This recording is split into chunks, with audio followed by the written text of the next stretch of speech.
जो माने आमर एसएससीजीडी रे पकईचंती आमर एग्जाम रो नुआ डेट आमर आसी जाइछि।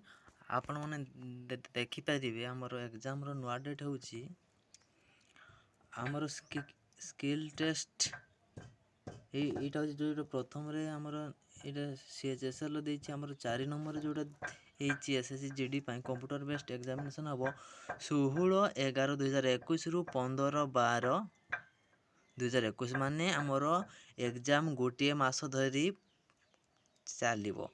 आपण माने आमर 16 तारिख रु स्टार्ट हे जिवो सेति पई समस्ते वर्तमान रु पूरा प्रिपरेशन कर दियंतु। एबे वर्तमान आपण कोनोसी आडे मन दियंतु नाही निश्चित भाबरे काहे कि ना एबे जो भली आमर परिस्थिति रही जॉब मिलियो बहुत कष्टकर सेति पई मन ध्यान देइकरी सब प्रथम रे आपण मानकू रिटिन जोटा कंप्यूटर बेस्ड आपको पास करिया पड़ियो तापर जे फिजिकल एबे आपण जदि फिजिकल पई रनिंग करछन ताले ताहा न करिकरी वर्तमान केमिति कंप्यूटर बेस्ड रे आपण कटअप क्लियर करि पारे से विषय रे करंतु। वर्तमान लागि जानतु पुणी देखा हबो नेक्स्ट वीडियो रे।